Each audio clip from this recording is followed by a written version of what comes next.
some over there on the chair unless they're. How many people are here for the public hearing on Bella Woods? Yeah, we're not going to do that tonight. No, we are. I'm kidding you. So what we normally do is we have public comment in the beginning. So if everybody would be in agreement with this, we'll just have the public comment during the public hearing. Is that okay with everybody?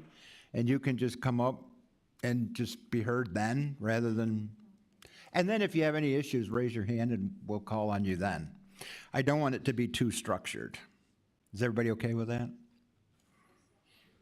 Sure, okay.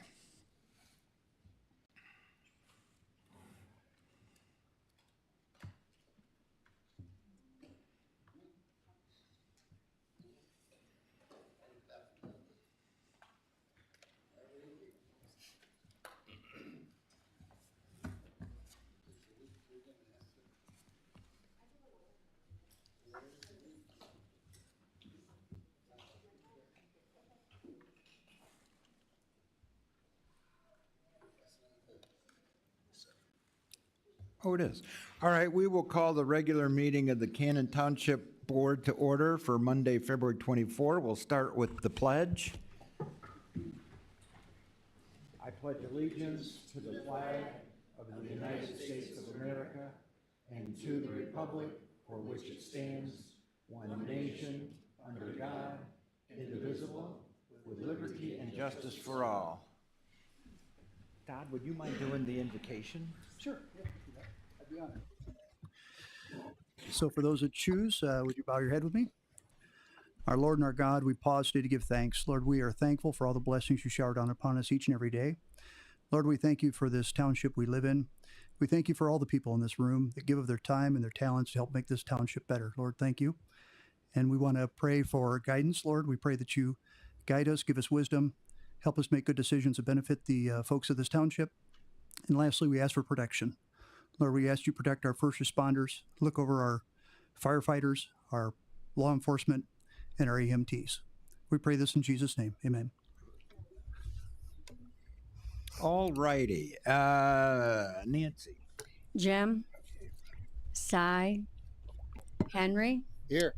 Jessica, present, Steve, Here. Todd, Here. David. Here. We have no changes to the agenda, so can we have a motion to I make a approve? motion. Let me finish. Let me finish. Hang on. Okay. Can I have a motion to approve tonight's agenda? Now? I make a motion we approve the agenda. Second. Okay. It's been moved. Wow, we're in a hurry tonight. Quick draws. It's been moved and supported. All those in favor say aye. Aye. All opposed? Okay, now we need a motion to approve the minutes of February 10. I make a motion we approve the minutes of February 10th. Support? It's been moved. Henry, supported by Spencer.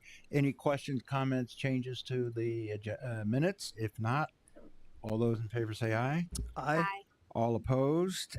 We need a motion to approve general fund bills 19050 through 076. We voided 071 and EFT 814 through 819. So moved. Second. It's been moved and supported. All those in favor say aye. Aye. All opposed? Treasurer's report. We are having a public hearing tonight on the budget. How do our finances look?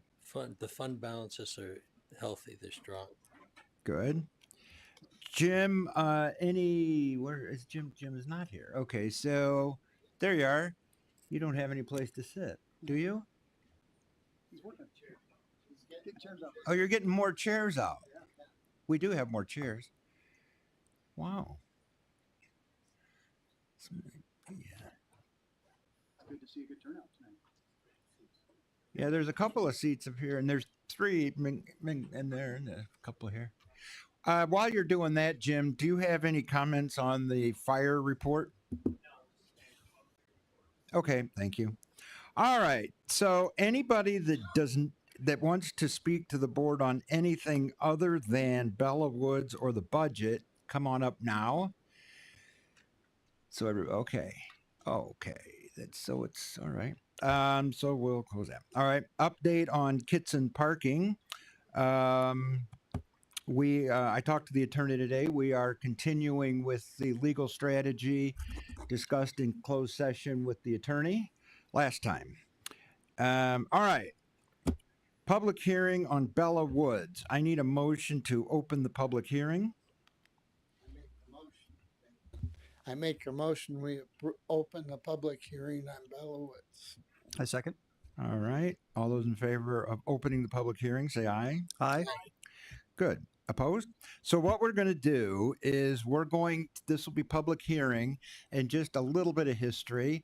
This came to the board from the Planning Commission.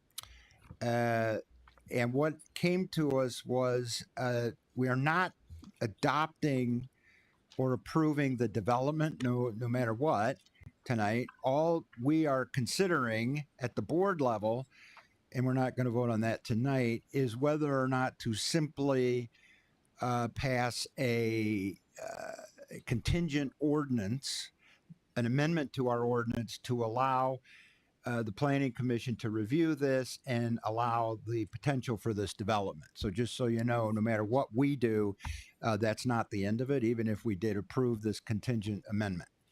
But we're not going to vote on it today. The Planning Commission had a public hearing. We wanted to have one as well. This is why, because we always want to hear from people. So what we're going to do is Mick McGraw from Eastbrook is here. Do you want to start this? I don't see out of this eye. So if anybody over here is trying to get my attention, yell at somebody over here so that I can see them. Okay. So you have, can we get to the Tim could start there you go. All right. So what we're going to do is we're going to listen to Mick first. He's got a slideshow presentation, and then we will open it up to the public. And when we open it up to the public, name and address, and we will take everything down. And I do have this package that I'm going to go through tonight. I have some more of these. Some were out in the hallway that I dropped off. Right. I can make these. You have to, is that set up for him? Do you have to press the green button there? Oh, you got to stay. Sorry. Yep, there you go. Go ahead. Oh, make it green. There you go. All right, go ahead, Mick. So thank you. As I say, we have some more of those packages that you'll see on the screen tonight. Everything's there as well. So thank you for letting me come tonight. And I just want to start out by recapping our plan here and give you some information on a project similar to this, that one that we're just finished that's not far from here up on Squires and Parmaker called Squires Corner, and one we just started called Pine Rivers up at Cortland and 12 Mile. And give you a good example of what we're going to do. So just some background information. We own the 130 acres that's just to the south and east of us right here tonight. We started investigating. Well, I looked at this property first probably 30 years ago. So I've been on it on and off for a number of years. But began in earnest in 2023 when the sellers thought they were interested in selling it, and we were interested in buying it. So we spent probably 2, 3, 4 months in 2023 looking around, spent quite a bit of time in 2024 investigating it and seeing what's the best way to develop the site. We met a number of times with staff, with Edmund here to discuss concepts. We met a number of times with your engineers, Pride and Newhoff, just to make sure that we're going the right direction from an engineering perspective, particularly as it related to potential of any kind of sewer. We also met with and investigated the entire site with the Kent County Health Department to make sure that they didn't have any particular problems with it. We met and worked with the Highway Department, and we met and worked with our wetland consultant just to check out. And that's just something we have to do as we begin investigating something to make sure, will it work? Is it the right place to do something? We considered, and as your attorney has written in one of his letters, a by right development, and that is what we could do with really very little input from the township, and that is a 57 unit development that we would have by right, and that is just, it's in accordance with your ordinance. You would not have much say in what we're doing, and we have that by right. wouldn't require much improvements from us other than a private road and maybe serving 2 or 3 lots, maybe as many as 5, but I think only 2 or 3 with sewer that are right close to Belding Road. Candidly, we did not think that that was the right way to develop the site. I've been doing this for 46 years, and I think every piece of property wants to give us something. I think of myself as a steward of every piece of property that we get. So I've walked this piece of property a number of times, looked at it and said, what do we think is the right thing to do? Part of that process is to look at what is around you. So we look to the north, and I don't know if you could go maybe to that first map, and maybe you can see it. That map is not laying with the world there, but to the north is to the right as we get to Belding Road.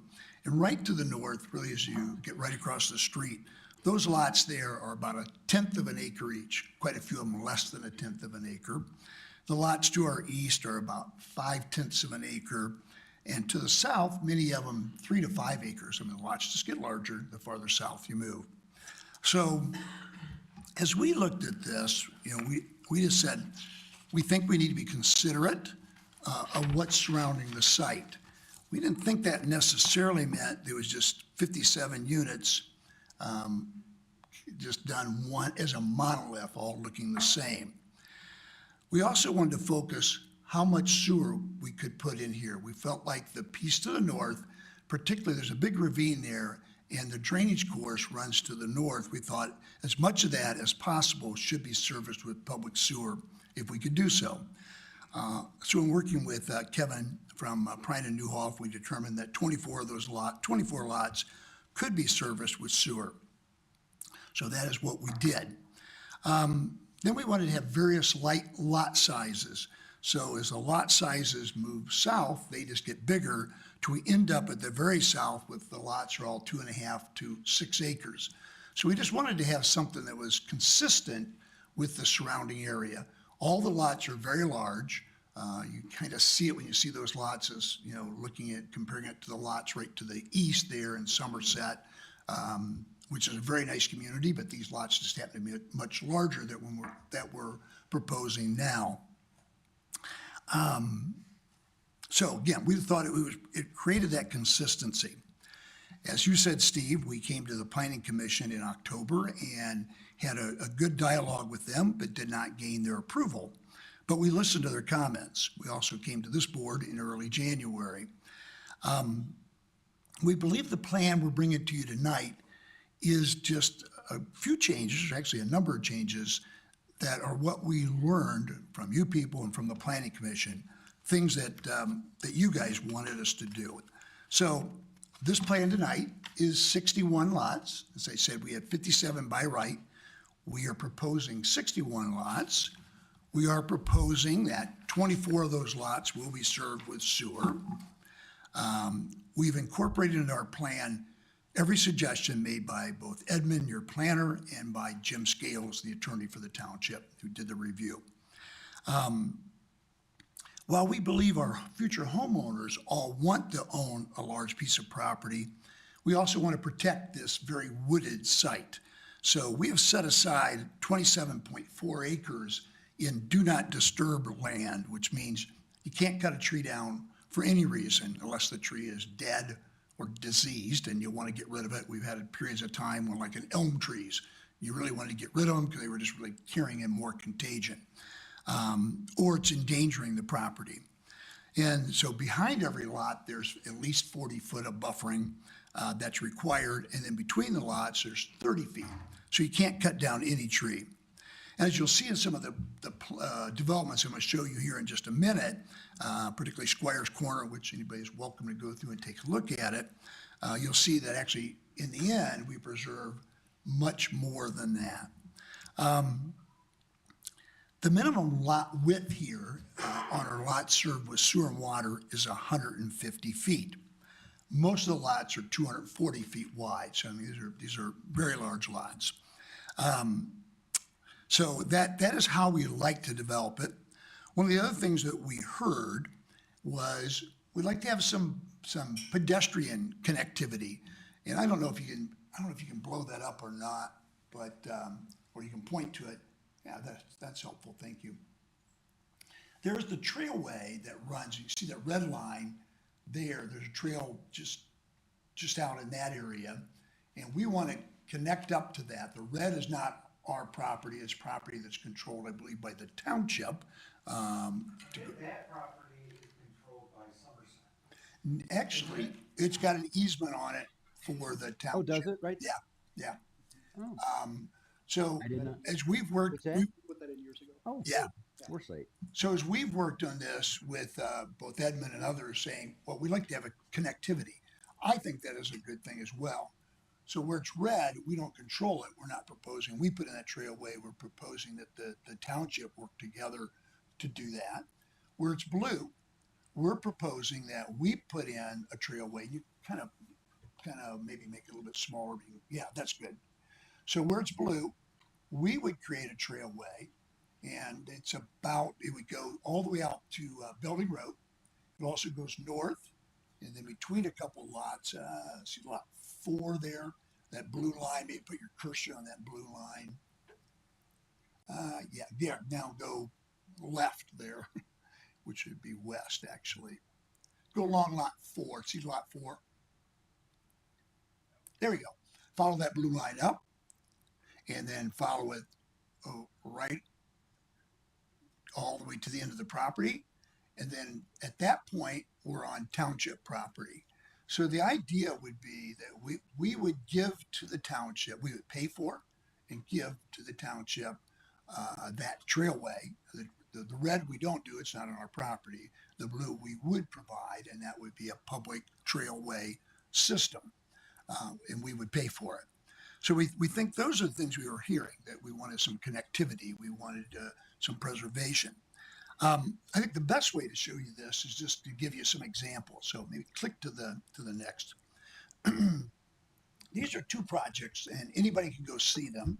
Squires Corner, it's located at the intersection of Squires and Parmenter. So take 10 Mile Road east to, gosh, I should know that road. Goes to Camelot.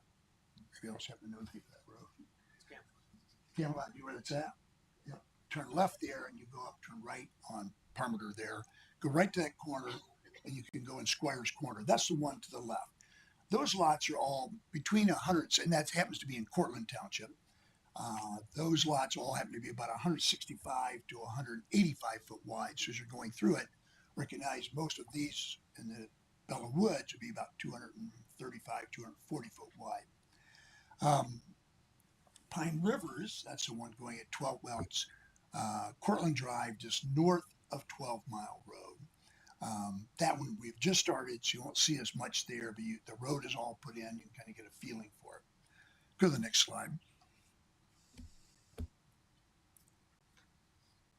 So there's Squires Corner. You kind of see our road snakes through the trees, and on top is Pine Rivers. You can see that as well.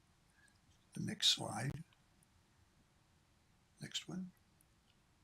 So this is the entryway to Squires Corner.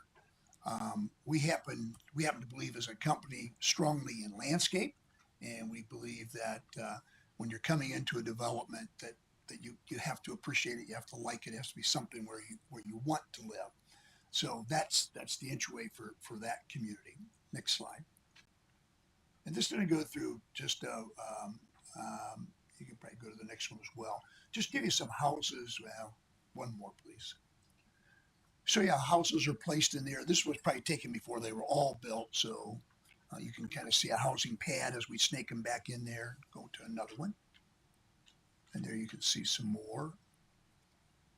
Go to the next one. So with the no disturb zones that you have that are going to be codified, that's what that'll look like? Well, no disturb zone is much less than what you're seeing. I mean, it's not as big as what you see here. Okay. This is how we encourage people to build.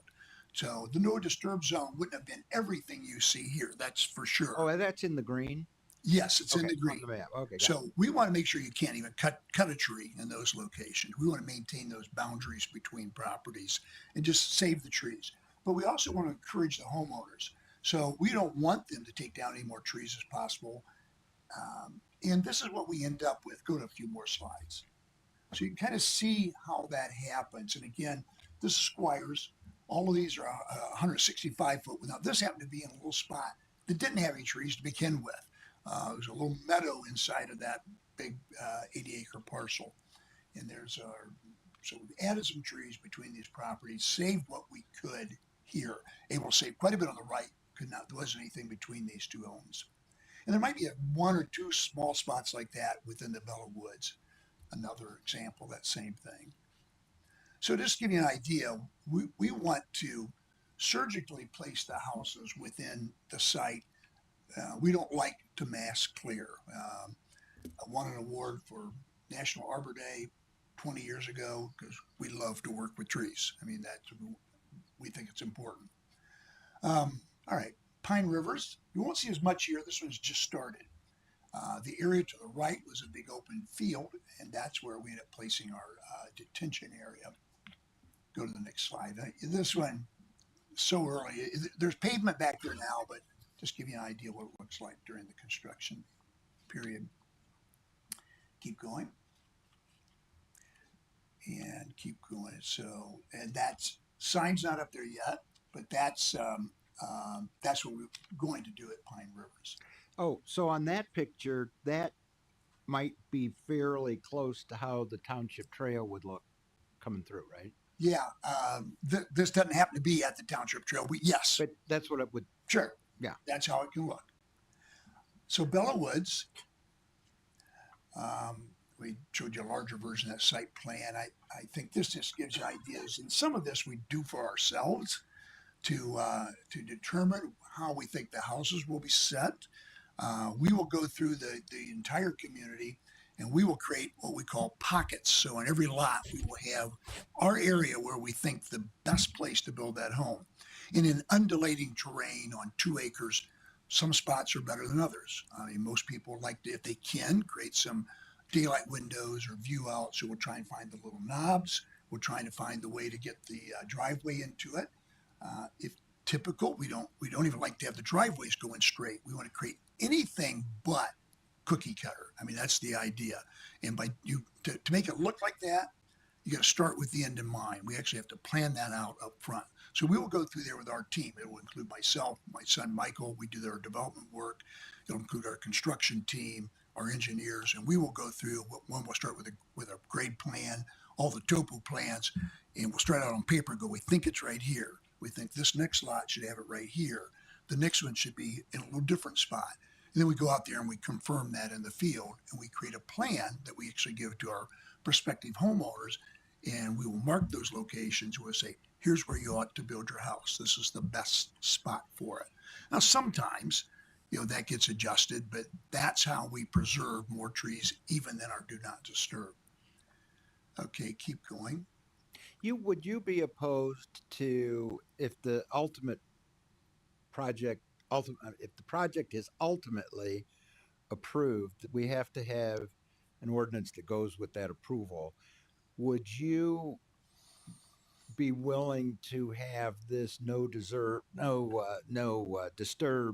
enforcement areas, this 20-some acres in the ordinance? Oh, absolutely. So that we would not just leave it up to the homeowners association to enforce? Right. Now, if you didn't put it in the ordinance, we would put in our covenants restrictions that would not allow it to happen, but happy to have it in your ordinance.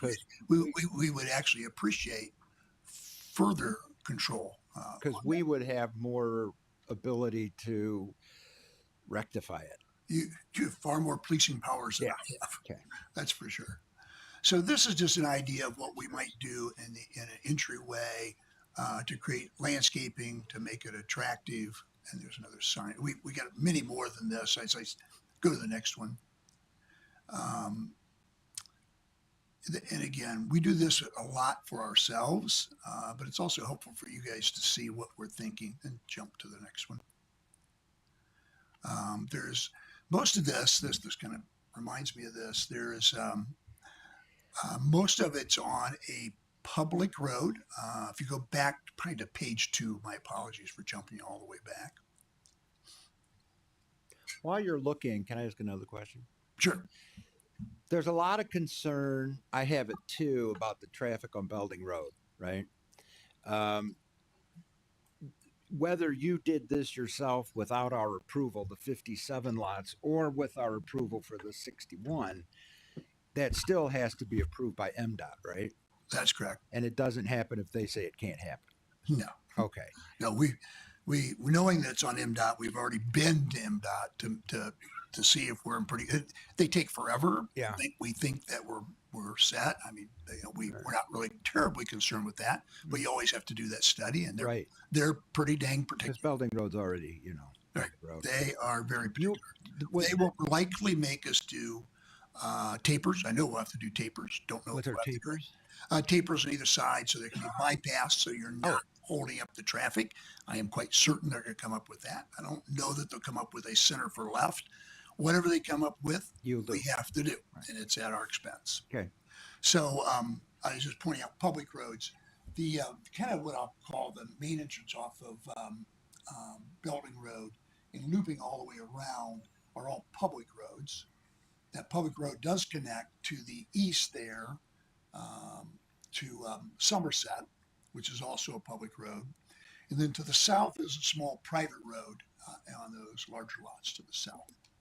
So again, mostly public, one small piece that is private for about 6 lots there, I think. Yeah. Yes. That's really it.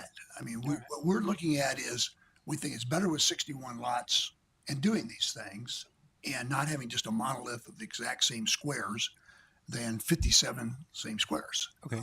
So that, and happy to answer. With a lot less sewer. Pardon me? With a lot less sewer Yes, that would be, again, sewer for 2 to 3, 4 houses. and probably no trail connection. No, we would not be able to do that. Right. All right. So if it's all right with you, Mick, would you mind if when we hear from people, if they have questions, would you? Absolutely. All right. Thank you, Mick. All right. Who wants to be first? Come on up. Jeff.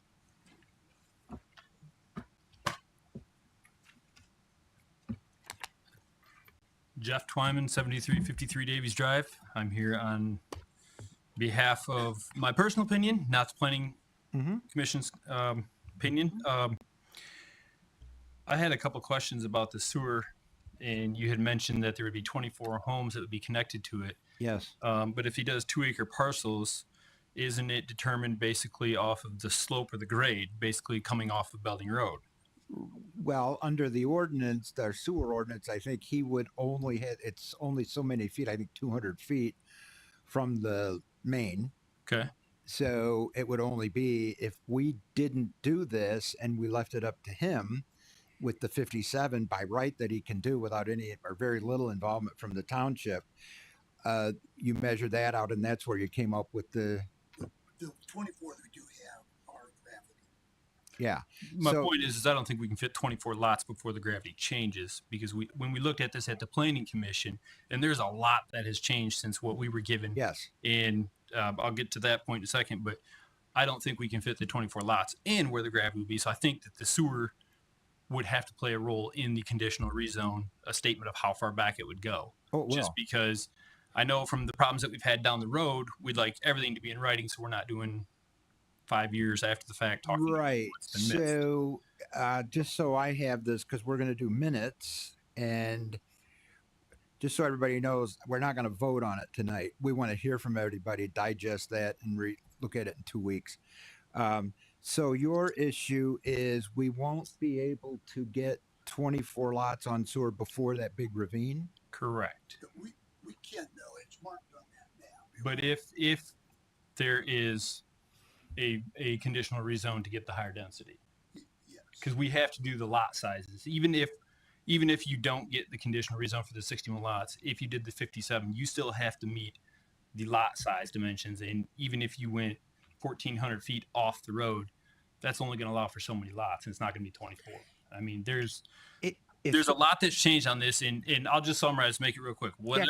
Whatever anybody thinks, I think that this should be sent back to the Planning Commission. It will. There's a lot of differences in the original application. I'll just leave it at that. No, that's why I said in the beginning, we're not going to approve this. That's not up to us to approve yet. My anticipation is that if this conditional rezoning is approved, whenever, that it would go back to the planning commission, because tell me if I say anything wrong, Jeff, but the trail is new, the sewer's new, right? Those are all new issues. Yeah. Right. And I think Mick would say this because I've had a couple of chats with you, right? And Todd, like, he's on the rec committee, and we talked about what it might take, didn't we? Yeah. So it is different from what you had. The issue with the sewer, just so everybody knows, and I'm not going to talk much. I want everybody. Well, it's probably too late for that. But the issue with sewer is what we have to consider, and the planning commission has to consider very carefully, is in exchange for 4 lots, forget the no disturb and the trail. Those are very important. But the big concern is Silver Lake, just kitty corner from this development. And one of the big concerns I have is having, instead of 4 lots on sewer and then septic, before you get to the ravine, all that water, all that groundwater is going to go, it migrates towards Silver Lake. That's a big deal for me, because Henry and I are on the sewer committee. We spend so much money on sewer, maintaining our system so that we can keep our lakes healthy, because we do not want anything to happen to our lakes.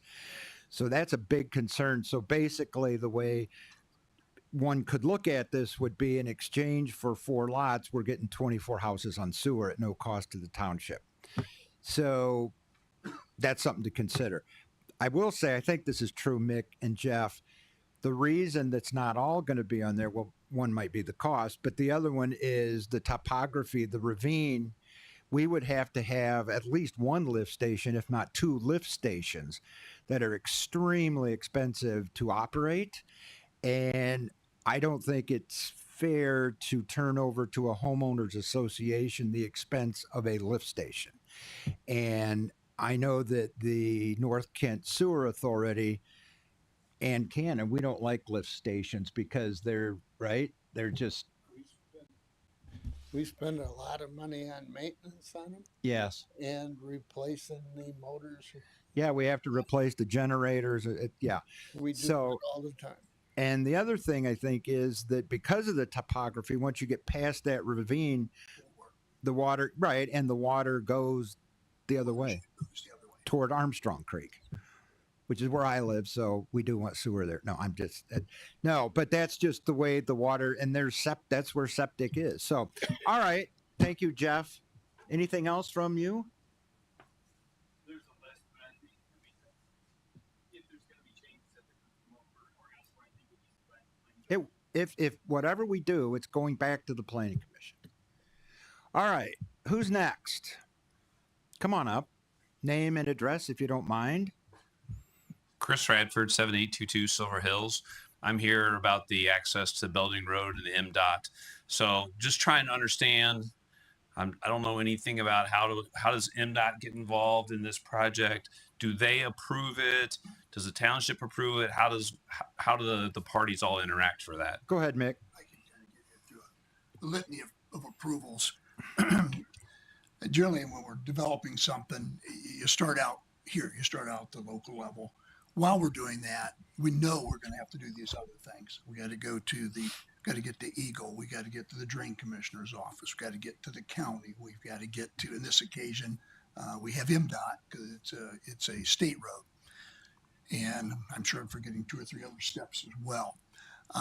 But before we can finalize with any of those people, we have to make sure, well, is the township going to let us do this? They want to go, well, what is your plan precisely? Now with MDOT, we first start out with, we think this is the intersecting point. Does that look good? And they've done that work. But they haven't finished up. What are we going to make you do on Belding Road? What do we think you need to do to make that safe? So they're just one of the agencies. Once this is done, and if we gain approval over the next meeting or 2 here, We do end up back at the planning commission to start with them, get a site plan approval, more detail, and then it goes on to these other steps. But there's very, very many bodies that we have to get through.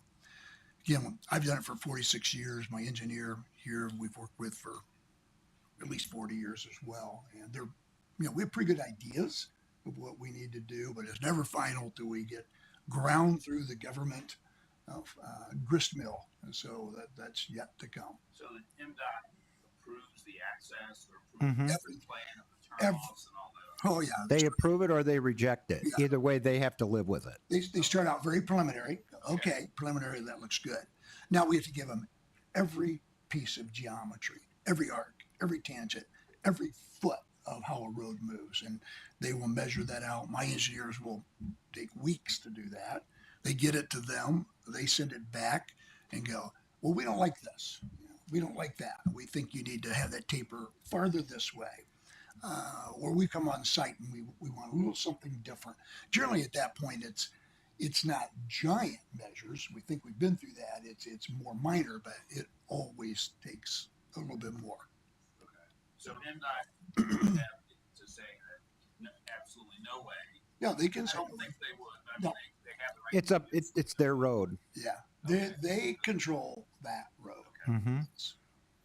Whether there's 57 or 61. Yeah. Who's next, please? Come on up. Name and address, please. Yes, Don Bratt, 7149 Wildemere. Mhm. First, thank you very much for the presentation. I thought it was very complete with the information regarding the areas where people couldn't cut trees down. I thought that was a nice thing to see. Two concerns. One was mentioned already, the septic with Silver Lake. We want to make absolutely sure that there's no impact on that. Right. Sounds like there's work underway for that, but I just want to get my 2 cents in how critical that is. And then second, I'm really curious where the entry point is on Belding Road. The what point? The entry point, ingress and egress. Whereabouts is Where would that be, Mick? There's a pretty good sized house right next to it. Do you know where the white fence is, where the horses used to be? Yes. Just to the east of that. Okay. Yep.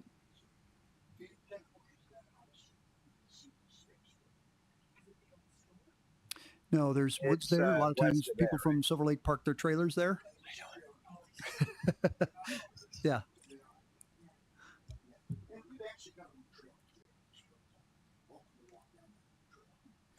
And it sounds like that the details of that specifically aren't decided yet. For example, is there going to be a passing lane added? No. Whereabouts is that going to be? No, that spot of connections about right. I would tell you that is about right. That But- change by feet. But you do anticipate what you call them, the tapers, the passing, so that, yeah. We know we'll be doing tapers. Yeah, they're going to do tapers to turn lanes, basically, right? Yes, we have to do that. So, and the MDOT will make their analysis. Is there an impediment to traffic? Yes. Keep the traffic flow. Right. What do we need to do? We want to center to the left. We want tapers on both sides. It'll be one or the other. Their Okay. choice. Is there a chance there could be a light there too, or no? So here's the deal with lights and MDOT. I have been fighting with MDOT for 25 years. In 2000, I thought this was so easy because when I got in here first time in 2000, I took on the state and we got a light at Blakely and they cut the hill down. And how hard can this be? I haven't gotten a light anywhere since with MDOT. Where I really think, and I think this development one way or another could help this along, I really do think that if MDOT signed off on this, what I am going to try to do, if it gets out of the planning commission and then back to us, what I'm going to do as part of this is go to MDOT and say, look, you're approving this. We have to live with the traffic. You don't, they just, so I'm going to really make another push to petition for at least a light at Sunfish or Ramsdale. Ramsdale really, they need a light forever. Yeah. But somewhere in there to control the traffic a little more, because I get it. I live here and people go speeding through there. Several years ago, we were approached by some people that live on Belding Road, and and around this area, and they said they wanted us to reduce the speed limit to 40. And I said, well, it's not our road, it's MDOT. And I said, would have to get a traffic study, but you don't want a traffic study. And they said, yeah, we do. And we were polite. We said, you don't, because so it went up to 55. And so then they came back and said, well, we want another traffic study to reduce it back where it was. So it's a tricky thing with MDOT. They have certain warrants that they have to meet. Unfortunately, they hate it when I say this publicly. One of them is the number of accidents and fatalities. I think you would want to put things in place before you have any fatalities. That's just my view. It's not how the state works, though. But anyway, this is all going to be part of this, though. But you're right. We need some kind through here, some kind of traffic control, whether it's there, Sunfish, or Ramsdale. Mm-hmm. Last question. Is there a guarantee that the lots on the north side of Building Road will not be impacted at all? They'll lose land because the road has to be widened. No, they won't. Okay. No, those lots are right. The houses are practically on the street right already. Yeah, but if they came another 3 or 4 feet, that would be horrible. So I just wanted to. No, that's not ever going to happen. Okay. That's not ever going to And happen. if it did, there's probably an easement there for it. Huh? Wouldn't there be an easement there for it? Well, it's in whatever the road right of way. Technically, MDOT could do something there, but we will get that from them. That would be part of a conditional approval. That can't happen. Okay. And you can make it a condition that MDOT, if they say that has to happen, then that's a condition that wouldn't be met. So that wouldn't be approved then. Who's next? Come on up. Well, there's 2 of you. That's all right.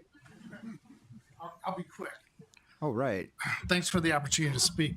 Name and address, please. Andy Vredenberg, and I live at 7222 Kempter Drive. Mm-hmm.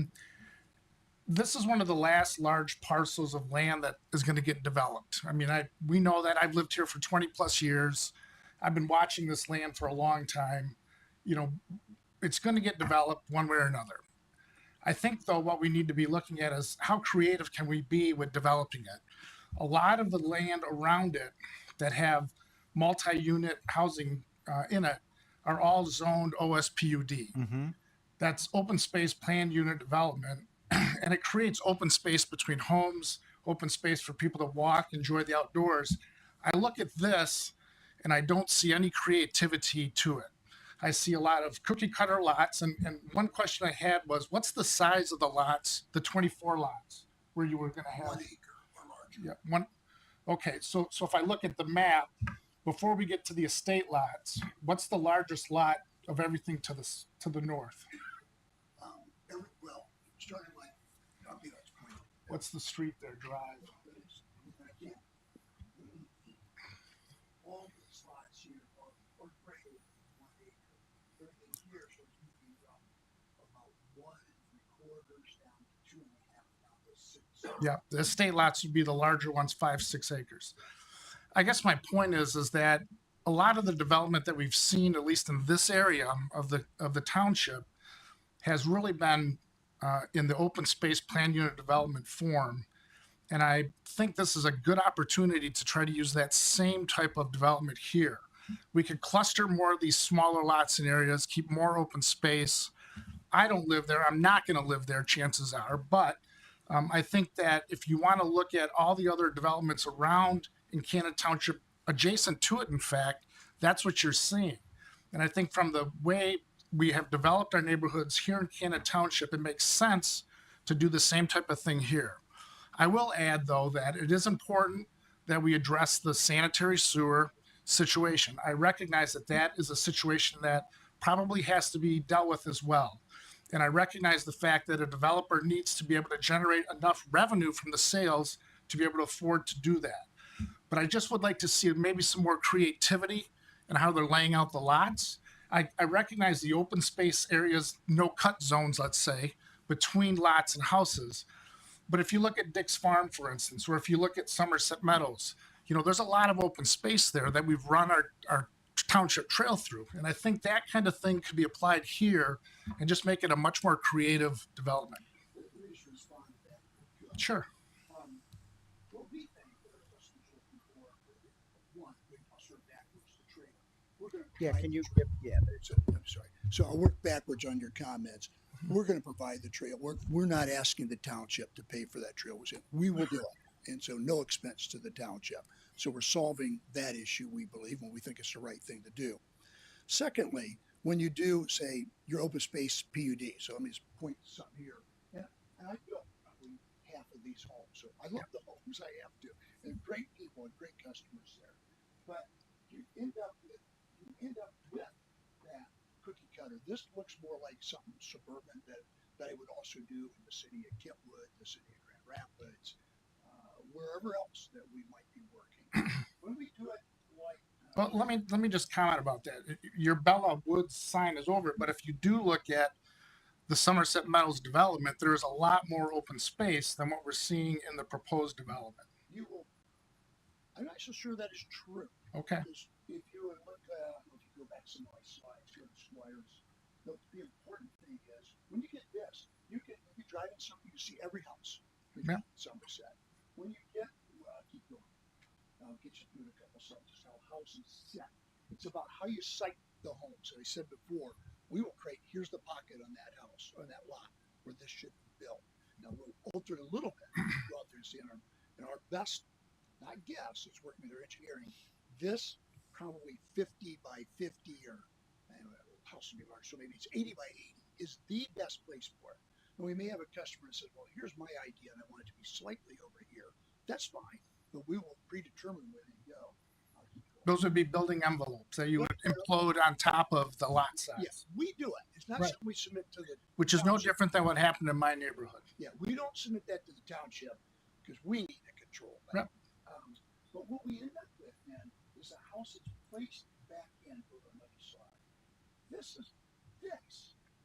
That's what people want. And people want to own their own site, yet they want that space, they want that feeling of, I'm here. I mean, we came to this country to own land. I mean, I said it before, I'll say it again.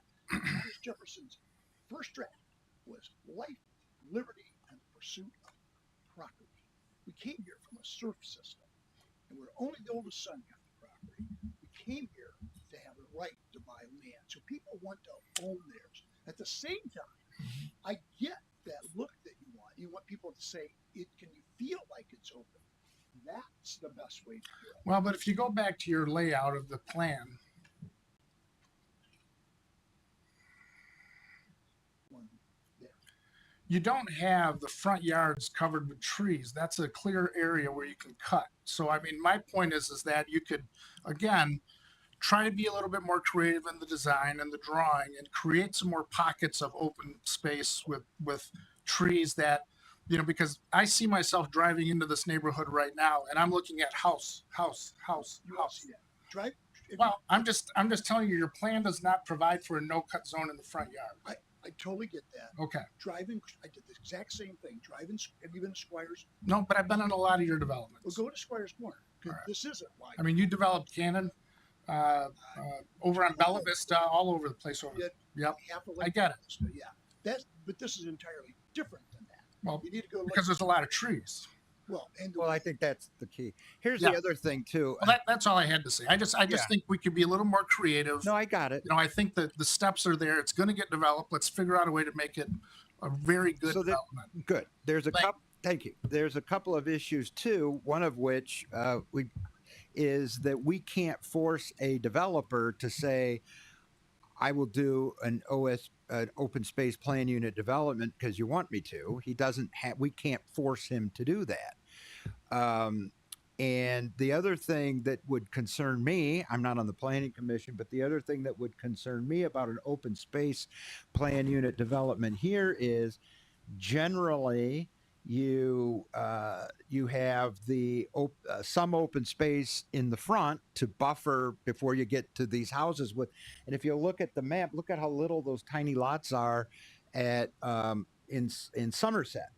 My concern is that if you're going to do open space with clusters in the back, which is normally how you do it, now you've defeated the whole argument for sewer because it's going to be too far away. That's my big concern there. But your points are well taken, Andy. Sir. Dave Humholt, 7096 Silver Lake Drive. I do want to address the two red areas, the trail. You keep saying that's part of the township, that's other property. Yes. That's not included in the trail system. That would be up to the township. Right. So that'd be an expense on us. Yeah, you have a trail. Well, it would come out of the rec budget. Okay, it's still an expense to us taxpayers, so just figured I'd bring that up. But I really want to address the sewer situation because this came up a couple years ago at the Jim and Shirley Balk Yes. Park Mm-hmm. when it was previously a developer.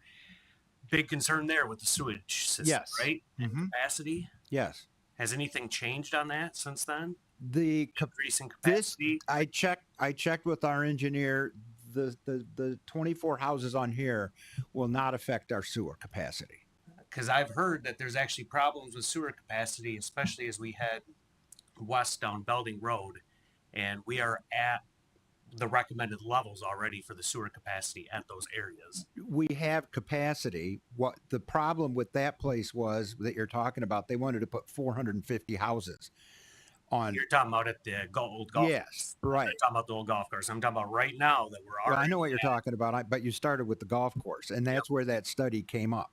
Yep. Right. So that's why we put a moratorium on 1 house per 2 acres. And so with this one is the question is 24 houses versus 4 on sewer. I checked with North Kent Sewer Authority. I checked with our engineer, Mark Prine, and this will have nothing to do with, this will not affect the capacity at all. So there's no other planning going on that's going to have to be serviced on that sewer. So we have no other. No, sites. I didn't say that. What I'm saying is with the way things are zoned right now, and this is all going to change in a few years because we're going to increase the size of the main going down Belding Road in several years. When is that? 20?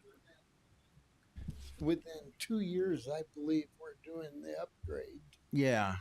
for But- Myers Lake. Right. Where we But stopped last time. as everything is zoned right now, including this one, if we did 61 lots here, that will not affect, it will not have a negative impact on our capacity.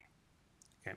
Well, I can tell you from living on Silver Lake Drive and Silver Lake right here, we protect our water quality. And the idea of putting septic into that area seems like a disaster waiting to happen.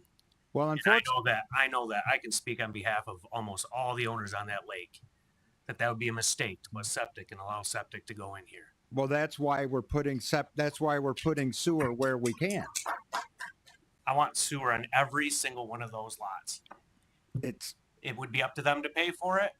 That's on their dollar. Well, it wouldn't They be want up. to make $1. It would not be up. It would be up to the homeowners eventually to pay for it. And lifts, there would have to be probably multiple lift stations.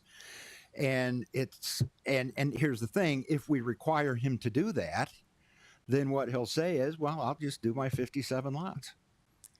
Well, and you can hope that the soil report allows for a septic tank. Correct? Well, it will. I think it will because that's all sand over there, and everybody over there's on septic. This whole thing should be on sewer only. I'll leave it at that. I would like to see sewer everywhere, if you ask me. But, sir, Yes, my name is Richard Hill, 7065 Belding Road. We live about halfway between this building and the proposed entrance to that development. I sent a letter to Jim Ellis by email. Basically, I was focusing on the traffic situation, trying to help people understand the challenges and dangers we already face, people living on Belding Road, because of the traffic there and just the additional traffic of another 60 some homes on Belding Road. So we don't even want that. Now, but I am here in a second capacity in that I am a member of the board of directors of the Silver Lake Association. which represents about 170 families that own homes and cottages on Silver Lake. And after some discussion of the board, our board president, Martin Balk, has drafted a letter and did send it also to Jim Ellis. And he's unable to be here tonight, so he would like me to read this. Go ahead. All right. It says, "My name is Martin Balk. I am a resident of Silver Lake and the president of the Silver Lake Association. I am writing in regards to the Bella Woods development that is being proposed near Silver Lake. The lake residents and neighbors near the project have many concerns about the project, including the need to protect the quality of the water in the nearby lakes. The Lakes District has been protected by a sanitary sewer system for decades. Eastbrook Homes is proposing that 24 of the 61 homes will be connected to the sanitary sewer system and the balance on private septic systems. Recent housing developments in the township, including Cannon Farms, Silver Meadows, Summer Meadows, Town Square, and the villages of Silver Lake, were all required to be connected to the sanitary sewer system.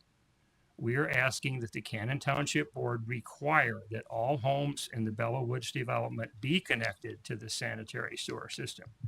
We understand there are challenges with the topography of the area, which will increase the cost of bringing sanitary sewer service to the development. However, protecting the quality of our natural resources in the area should be a priority to keep Cannon Township a special place to live.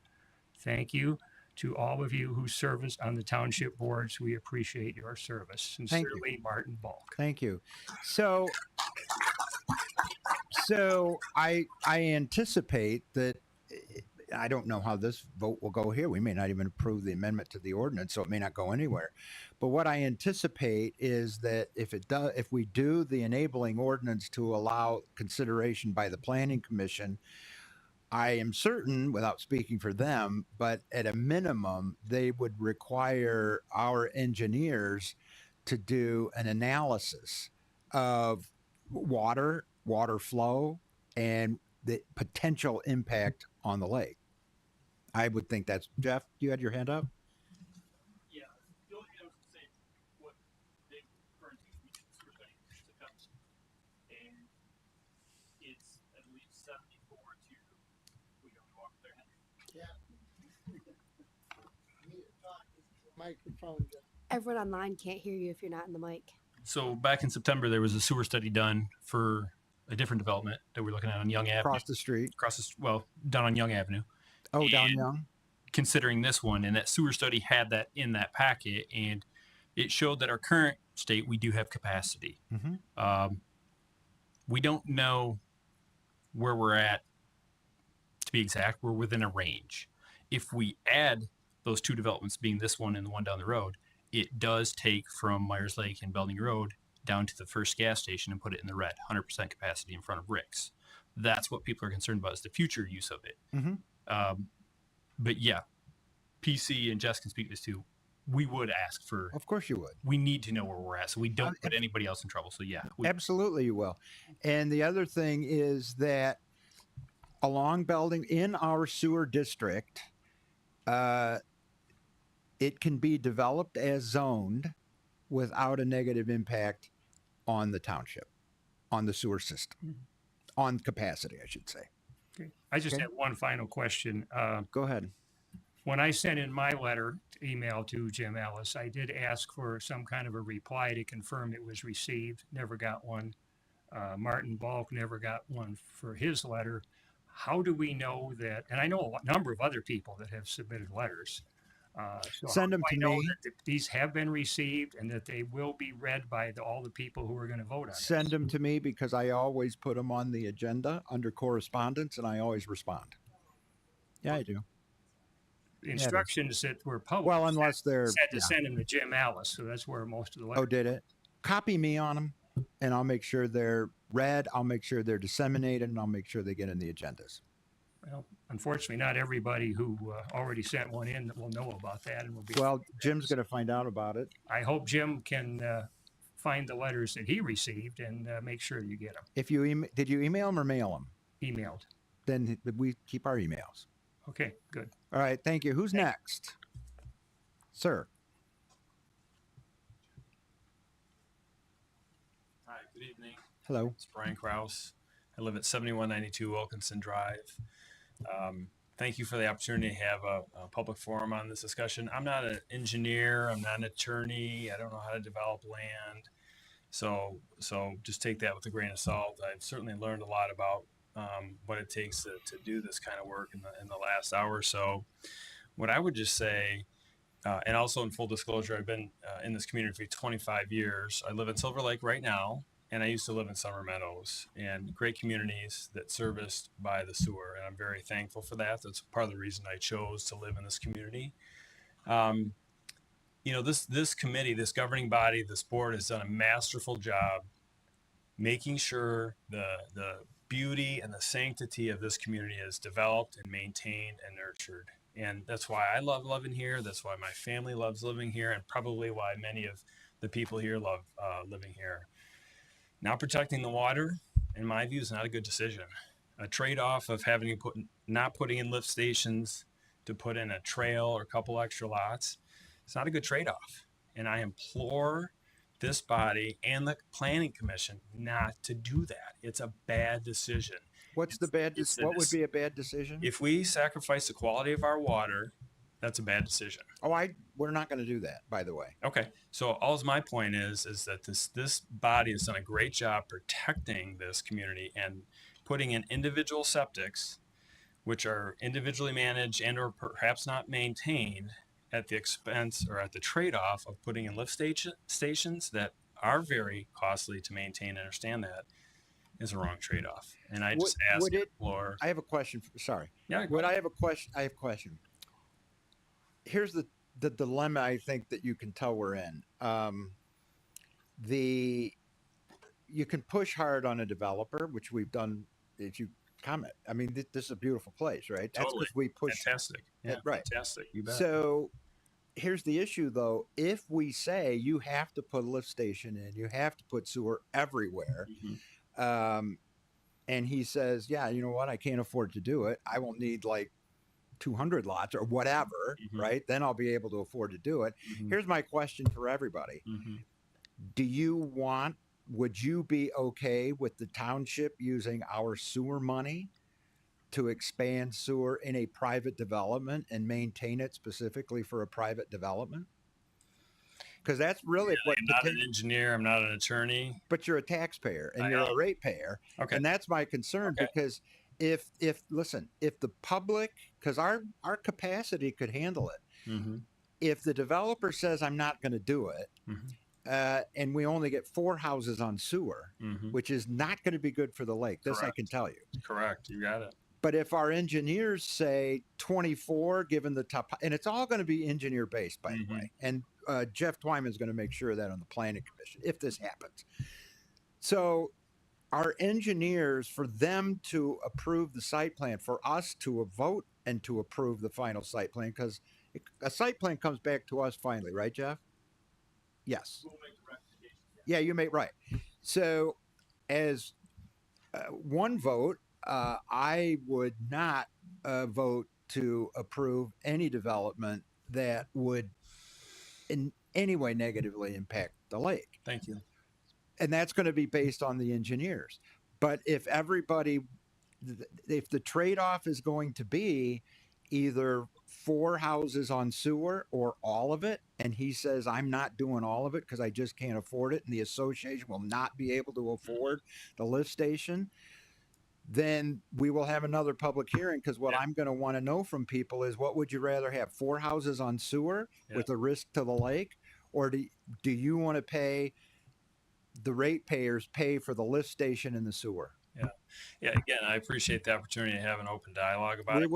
This is not I wish it was an easy decision, but from my standpoint, 25 years here, and I'm excited about the future of this township. Yeah.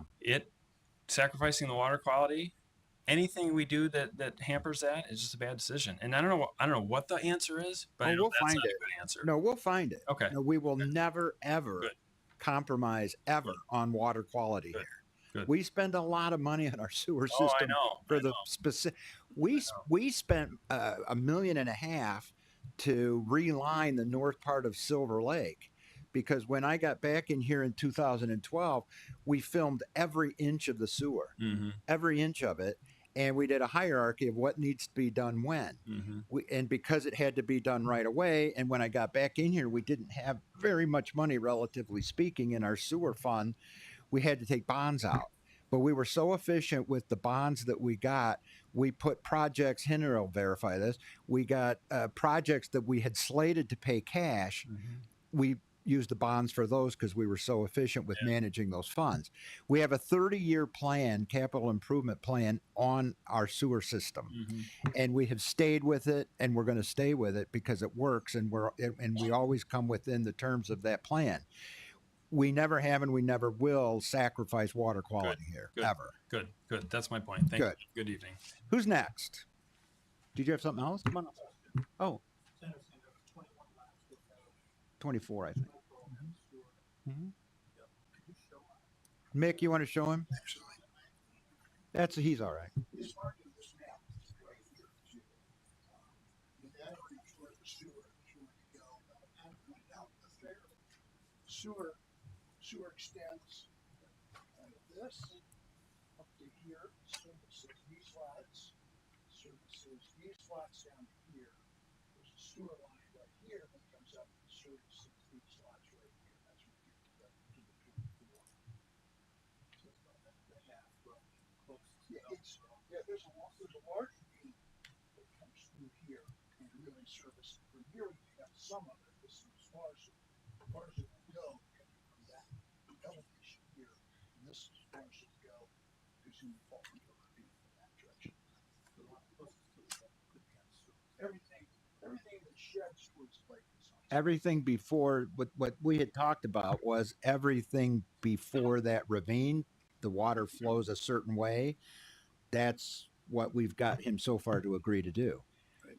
So you see, the thing is the topography, and I can tell you because I live to the south of that, the water runs, Armstrong Creek runs down to the south of this. So that's the natural course for the water on the other side of the south side of the ravine. It all goes down into Armstrong Creek and Dick's Ponds over there. That's where they get their water. In terms of, maybe I should answer some questions related to septics today versus septics of 20 or 30 years ago, or as I said, I've been doing this for 46 years. And I was a lender before that, so I've been in business for 50 years. The septics of 30 and 40 years ago are nothing like the septics today.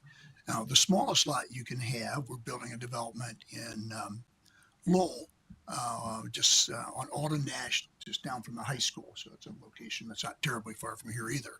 And those lots are 100 by 200, and those are septic as well. And that's about as small as lot as the Kent County Health Department will accept. These lots, so those are, they're probably 200 foot deep, so they're 20,000 square feet or so. These are, 3 times that size. We have to both prove that we can have the original field and a reserve field, and then it has to be designated and approved by the health department. And they have been on every site here, looked at it. It is all sand. I mean, they work well. I am pleased that we can take the 24 because I think those have the greatest impact. Your comment, Steve, that if there's an engineering way to do this with all sewer, we looked at this site and said, what would this look like? How many lots would it have if you did it like sewer, like the development that's going up right in, right off of, what's the road with the school going north? Young. Yeah, what's that little, JTB's building there, Jim Tibby Builders. Young? Yeah, Young. Those lots there, just by way of example, just take those lots. If we built this like that, and that has sewer, there'd be 305 lots in this location. I mean, we did a layout to make it, okay, what do those lots look like here? It's 305. And that's kind of what it would take. It'd taken that maybe we wouldn't take 305. He's going to take in that 200 range to 300 range to say, okay, here's a way to do that all with sewer. So if the engineering was there, at some point you might be able to figure that out, but it would take a lot of lots to make that work. Right. But if hypothetically if the engineer said, yeah, this is the way the water flows toward the lake. And you'd say, I just can't afford to put sewer in this thing, right? So I'm just going to do the 57 and have 4 houses on sewer. Here's a question. If the township said to you, we will run a main up there off our main, under your road or wherever, we would then, you would have the homeowners pay for the laterals. Is that something? You could never make it deep enough. Huh? You can't get it deep enough. No. Yeah. You don't have enough depth. It would take a lift station of some sort. No, I know that. What I'm getting the lift station. Yeah, the lift station, yeah. So is that something, I'm just asking hypothetically, because we may have to come back to the public. I don't know what the engineer is going to say, but what we may have to say, would you be willing out of our treasure in our sewer fund to take away from some maintenance issues that we have slated and pay for this? Because I want to protect the lake. I always have. In fact, the Silver Lake Drive issue, do you remember that one? Because the Planning Commission, Jeff, you weren't on it then. So the Planning Commission, it's on Myers Lake Road to the east, and then, but west of Silver Lake, there was that little development, 24 acres, I think it was, zone 2 acres, right? Mm-hmm. And so you came to the Planning Commission and you said, I'll put sewer in there because that's not where you want septic. And you said, but I can't put 24 houses or 12 houses in on sewer, right? So I'll just do meets and bounds, remember? Or whatever it was. You'll just divide it by right. The Planning Commission got so mad at us because we said, why don't you just make it 1 house per 1 acre and you put sewer in? We dragged sewer from Silver Lake. Yeah. Easement. Right. So we did get sewer there, of course. We put in twice as many as the. You sued us to get it, but I don't blame you for that. That's okay. But everybody won, I think we litigated that one. We did litigate that for about a day because you were right. But just so everybody knows. You were going to definitely lose. Yeah, I know. That's why we settled it with you. But no, just so everybody knows some of these comments, we do work very hard to maintain the quality and the way aesthetics of our township. And we're not going to do stupid now. We're not going to start now. I promise you. So that won't happen. Okay. So who's next?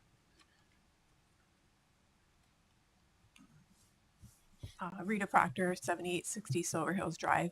I was just curious, we're having the public hearing today because Henry brought forth the motion to reconsider and change his vote. And I was just wondering if we could hear from him as to why he wants to change his vote. Thank you. 4 houses on sewer versus 24.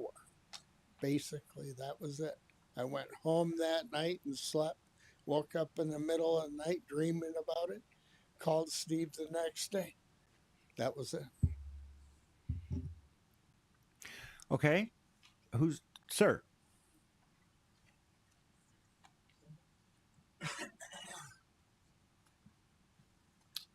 Tim Dedinas, 7101 Building Road, right down the street. Uh-huh. I appreciate your speech. I'm business all the way. I want to see this succeed. I appreciate you with the water quality. Mm-hmm.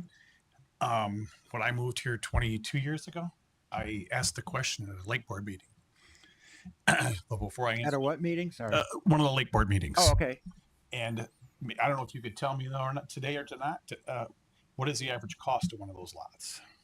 And what is the requirements for building a house? Don't know the cost of the lots at this point in time. They will be expensive. Everything's expensive. And the reason I asked that question, what are the requirements of building a house? How many square feet? Don't know we set the requirements at this point in time. We think the house prices will be between $750,000 150 and $1.5 million. I mean, at the very back. And the reason I'm bringing this up is because when I moved to Silver Lake, there was the board wanted an excess of surcash of money just in case we ever had the milfoil problem or a weed problem where they didn't have to go back and assess the people who lived on the lake extra money. And I raised my hand in the meeting and I says, if you can afford to live on Silver Lake, you can afford another $100 a year. Mm-hmm. Plain and simple. It's a pleasure. It's a gift. It's a pleasure to live on Silver Lake, one of the cleanest lake, if not the cleanest lake in Kent County. And we're going to keep. And I know you understand that. Yeah. And I guess what I'm in a roundabout way I'm saying is, and I understand the 56, the 62, and I get all that. Like I said, I'm all business. But if this is going to be an executive neighborhood and people can afford to live there, can they afford the lift pump as part of their dues? That's just a question. I don't know. I don't know. I don't know the answer to that. The question we have to get to first is, will he do it? Understood. Yeah. So if he doesn't, we never get to the owners, right? Then we got to decide, do we want to do it, or do we listen to what potentially an engineering study will say? Okay. But your point's well taken. I agree with you. Can I ask a question? This is odd. Certainly. Why not? 46 years, and I've never asked the audience a question. Go ahead. Or maybe it's this board and anybody. If we found a way to do it and it required us to put more lots there, so we go work our little butts off and go, okay, here's an idea, here's a unique way, and we can accomplish this.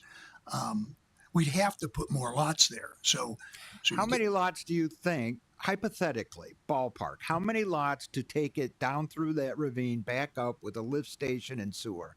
I don't know.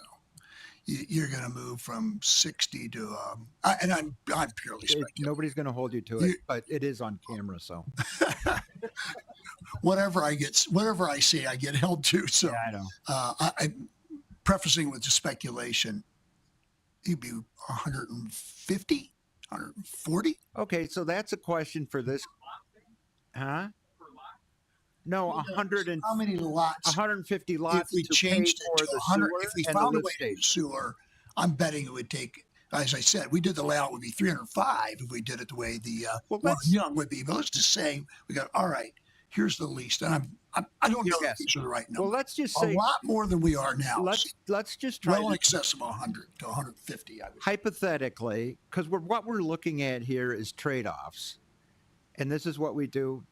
And this is a very particularly important development because of the proximity to Silver Lake, but then we got the topography. How many people we talked about the township taking our sewer treasure to pay for it potentially. How many people would rather have, let's hypothetically, 120 lots, but sewer everywhere in the whole thing versus 24 lots and sewer, as long as the engineer signs off on it? What would people rather have? 1 acre lots. So let's say 1 acre lots there. How many people would rather have 100 1 acre lots? 120. 120 1 acre lots and sewer everywhere, but 120 people trips per day, whatever, right? How many people would have 120 lots and sewer? Raise your hand. Okay, you'd rather have more. We're going to have a traffic. All right. How many? Okay, and you? So how many people would rather have the township pay for the sewer to get back there, but have only 62 houses? Okay. All right. How many of you are on sewer? Okay, that's fair. Because sewer pays for sewer. And then finally, how many people would, assuming the engineer says 24 lots and past the ravine to the south will not affect the lake, how many people would be okay with the 24 lots and 62 houses? Why do we need higher density past the 24 lots? Cost. But if the township is going to cost Well, that's different. No, that's why we asked for an alternate site, and they said that they have no desire. all right. I'm just trying to see what we can do here because it's going to be developed. And I I want more sewer rather than less. I honest to God do. So if we have to use township treasure, I mean, we've been very careful. We have a rule since 2012. We do not assess, no special assessments on sewer, no special hidden costs. We do a 3% increase per year, which back in the days when inflation was 1%, I get it. But now that it's not, but we still have built up our fund balance. There may have to be a special assessment across the whole thing. So, but we'll figure it all out. Who's next? Come on up. Just come on up.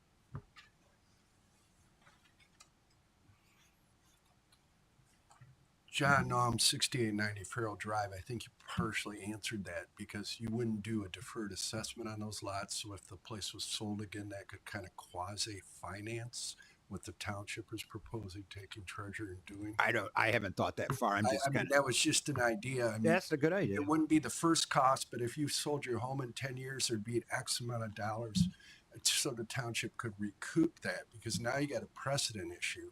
If you do this and it's not been done before, and I don't know if it's been done before. We do a lot of firsts here. Right. We do. So you got to get creative. I mean, we're getting creative in Washington. Let's get creative here. Well, we were creative before Washington. Okay, there you go. I'll give you that. That's great. No, that's a good idea. I mean, we can think through all of it. It's just like I said, this is just all we're doing now is the concept of, do we want to amend the ordinance that requires 2-acre lots? Do we want to amend this to at least explore this? Because if we don't amend that, I guarantee you we're going to have 4 lots with sewer. And that bothers me. Let me, I've heard a lot from everybody. And we're not done yet. Yeah, I'm sure of that. they never quite get done, it seems. That's fine. I, as I said, I've done this a long time. I am very happy to sit down with you or with Planning Commission.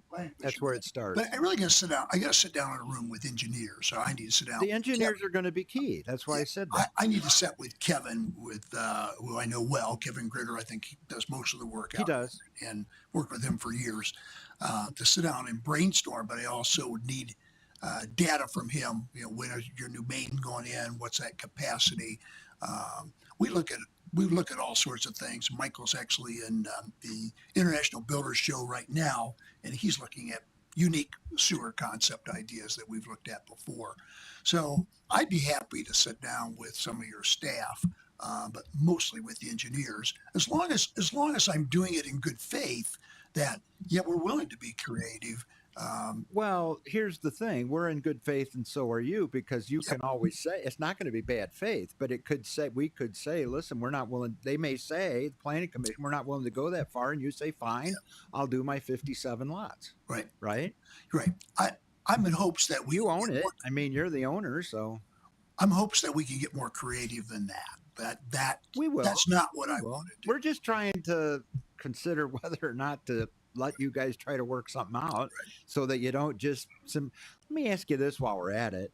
How many people are in favor of, and I just say this, talk about precedent. I don't like to govern by the number of people in a room and a raise of hands. We have to do what's right for the township regardless of who's in the room. Although, as you can tell, we do listen. How many people would trust the Planning Commission and the board to work with him?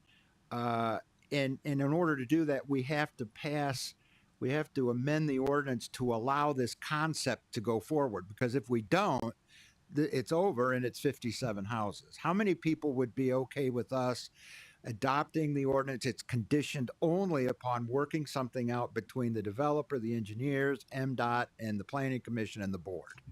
How many people are afraid? How many people would say, let's at least allow this to go forward? Yeah, I don't know, because the Planning Commission did not approve it. That's why we're struggling with this, because we listened to them.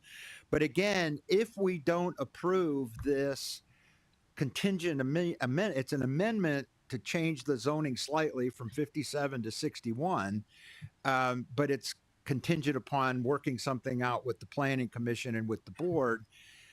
We can't do it if we don't do that. And then it's just the 57. So I take it most people here are for at least trying to do this so we can preserve the lake. Is that right? Right? All right. Well, we're committed, as I said, done it forever. We've worked on multiple projects, whether it's Lake Bella Vista when we took it over in the early 80s when the Belting family I know. I think you've done it about 46 years, right? I think yeah, that's 46 years. All right. Who's next? And I'm only 49. So. Who's next? It's a prodigy. Ma'am, come on up. Hi. Hi. Lisa Pietic, 6436 Summer Meadows Drive. Oh, okay. Hopefully 2 easy questions. Uh-oh. What are we doing in terms of drawing the water for those lots? Or just to clarify, are those individual wells for each lot? Are you going to have wells or any kind of, yeah. You know, the water system. That's another thing. That is a really good question because that's also a water sample. They have to, the engineers also have to, you do water studies, right? We've done most of the water. Yeah. So if it does, yeah, because the aquifer, yeah. So yes, Okay. wells. That's the answer. Okay, great. And then the second question is, will the Belding Road entrance be the only construction entrance, or are they going to cut down Rosita on the backside of Summer Meadows for any reason? Yeah, they won't bother you back there. Unless MDOT said something else to us, but I don't see why they would. No, they wouldn't. No. Okay. Thank you. Who's next? Sir.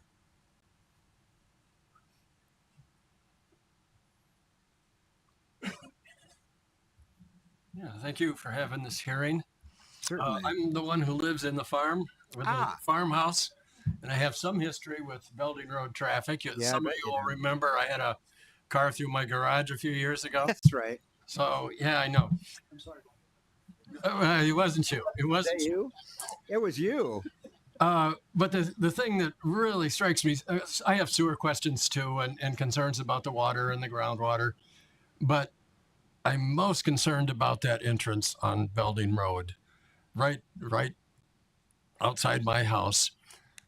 All these cars are going to be coming onto this one road and attempting to make a left-hand turn in the morning on Belding Road, which might take me 10 minutes to do, to get one car out, to get a bunch of cars out.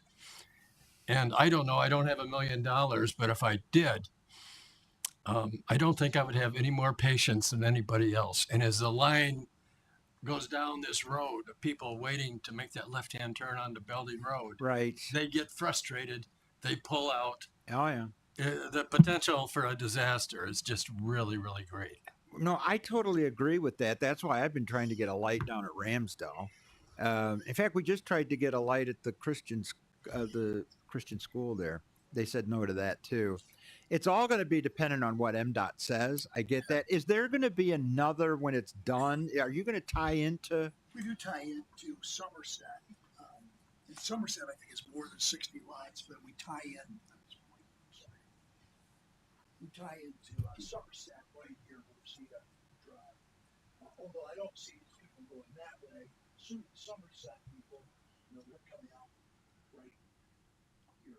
Yeah, they're making left-hand turns and getting right into the traffic for. There's more than that number of people in here. There is that connection. I don't see this traffic going this way. I would say there's no advantage. It just takes forever to get out that direction. You're still going to have to, yeah. I have to tell you that when none will go by your house, that's untrue. Yeah. 61 of these will go by there. That's the opposite. Yeah, absolutely. Ideally, there would be another access or egress that went to Myers Lake Road. Is there one that goes to Sunfish? Actually, there is. There's some traffic to go that way, but I'm just being dead out honest with you. I don't think much traffic. A lot of my own traffic. Yeah. It's just more convenient. Yeah, go ahead. That way. Well, yeah, but if you can't get out. If you're going to go east, maybe you'll go that way. Well, if we're going to direct traffic, if we're going to provide traffic ingress and egress onto Sunfish, is that what we're talking about? No, well, it does. This road goes over and ultimately gets on Sunfish right out. Mm-hmm. So a light at Sunfish might make sense. Well, like Sunfish would certainly help. Anybody turn left? Regardless, a light at Sunfish. Unlikely if we did a study, more left than right. Oh, absolutely. Yeah. All right. Go So ahead, Todd. actually, I was reserving this comment until everybody was done, but I have a question. I haven't talked to the board about this, so I don't know if we're open to it. Mick, you'd have to answer if you're open to it as well. So, we have two major concerns that keep coming up. One is sewer and the other is traffic.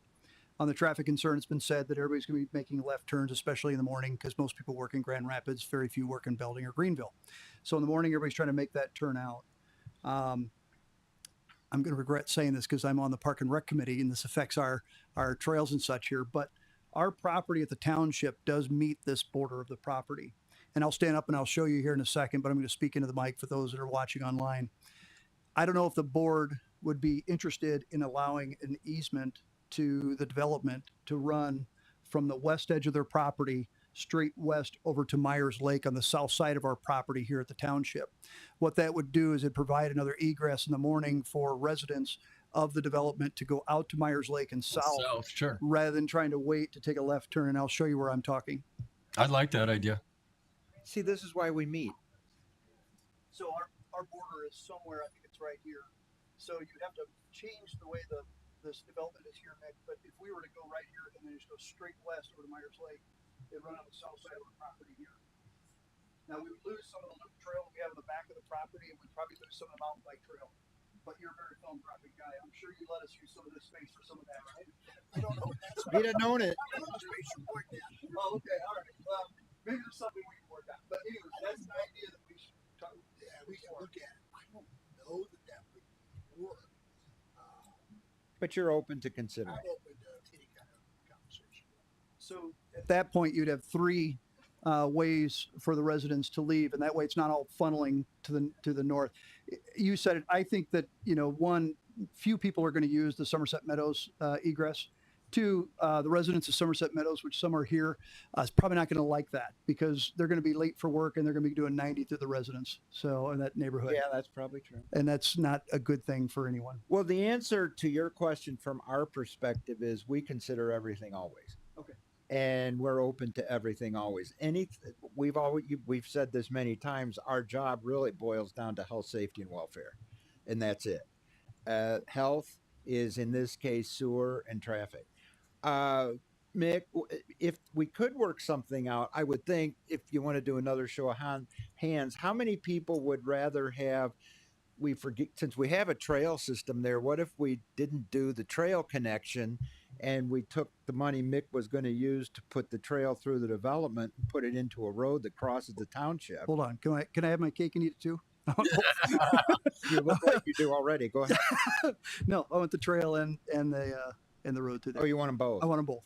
Yeah. Well, all right. That's just okay.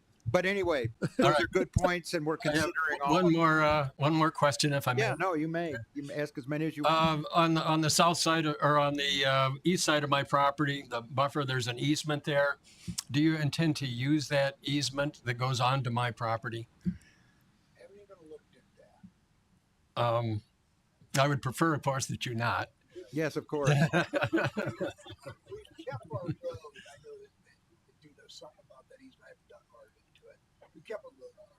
And that area that you label an easement there, behind the first couple lots, that would have the buffer that you're talking about, the 40-foot buffer with trees.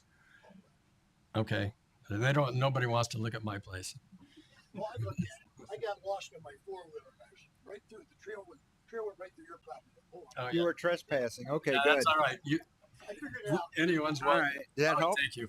All right. Who's next? Anybody? There's a lot of people here. Nobody have anything else? Sir.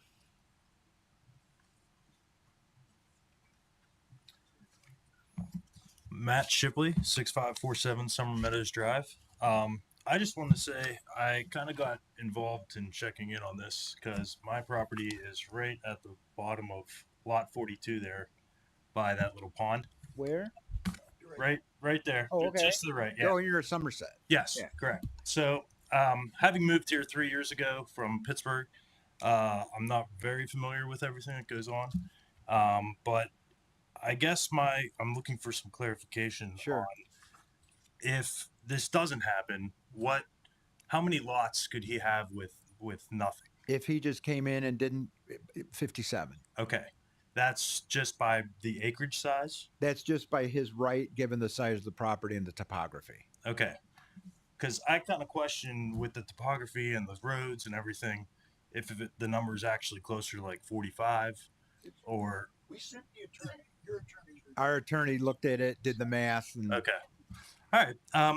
And I would like to say that I like the idea that they put the do not disturb in to keep that buffer so that I'm not just looking at the bunch of like that was very important roads to and us. stuff like that. So I would like to see, if anything, that increased. And I do agree with the ordinance being part of it so that the township can police it instead of. I think in this case, that's very important that we have a policing power on that so that if anybody does start to disturb it, we get in there and force them not to. Okay. Yeah. And I guess the only other thing that was crossing my mind is that I agree with the sewer being vital and the water quality, but I guess the ridge is what's preventing it. So if that's all septic, wouldn't it just go down into Sunfish Lake? Or, I mean, it's got to go to a different I don't think different watering hole. Oh, instead it might of go to sewer. your lake. So that's Yeah, it fine. will. No, I don't know. I think that where that property is, I think it would go to. I think it's. I don't know. Sunfish Lake is a central drain basin for that whole area. Is so it? Some of it will run to Sunfish Lake and some will run to Armstrong, Mhm. depending on where it's at. Is back 40 on sewer like that other? The rest of this would be on septic. No. All of Dick's Farm is not on sewer. Are they, Henry? See, I don't know what Dick's Farm is. Dick. Well, that's all right. Dick's Farm is south of this, To almost the south of basically you. Okay. directly south. It's right here. Gotcha. Yeah, and there's nobody there on sewer, and that's right on. Everything's septic. Yeah. Yeah, and that's all. No one's ever. Yeah, and that's right on Armstrong Creek, Okay. and that goes to your lake too, probably, right? Yeah. Ever have any problems I would tell you the worry about septic. that you know of? What? The worry about septic is overwhelming. You know, as I said, I served with Frank Kelly and Sue Grand Rapids for the sewer overflows in Grand Rapids. We're old enough to remember all that. And the bumper sticker was, S happens when it rains in Grand Rapids. It's all people in Ottawa County, so some might remember that. And I served on a 5-member panel on reviewing all the combined. Then it was combined sewer, combined storm sewer, and that was a problem. We uncombining it all. And sewer plant, and I owned a sewer plant, and Steve knows, and I built another sewer plant in Ottawa County. Sewer plants are great. Sewer plants aren't always functioning perfectly either. Well, North Kent Sewer does. It does. That was a good sewer plant. Yes, it is. I toured that plant. But the new septics today, they're good. It is not a problem. The sand filtering works. You know, it's not Well, as big a problem as people. but the engineer will verify that or have a different opinion, right? Yeah, he might. I doubt, but whatever. It's going to be the engineers. It's going to be all based on data and science. Anything else? No, I just was going to say I'd like to, whatever the trade-off is, I'd like to see as least amount of lots up there as possible, as many trees as possible. Because the gentleman was talking about open space and stuff like that, which is great, but just seeing house after house after house, I'd rather see some trees. And Well, the trees are going to be very important. That was one of the things we talked about, right, Mick? And it's non-starter without that. all right. Well, thank you. Appreciate it. Fires one. Look at what we just did. Yep. Who's next? Yes. Come on up. Jessica Shannon, 6975 Silver Lake Drive. Hello. In terms of trees, it's 10 feet in between each lot. Is that remembering that correctly? 10 feet in between each lot. 30 in between each lot. And if I'm remembering correctly from my middle school tree project, that's about like 10 mature trees. Or I'm sorry, each mature tree takes up about 10 feet. So that's 3 trees wide.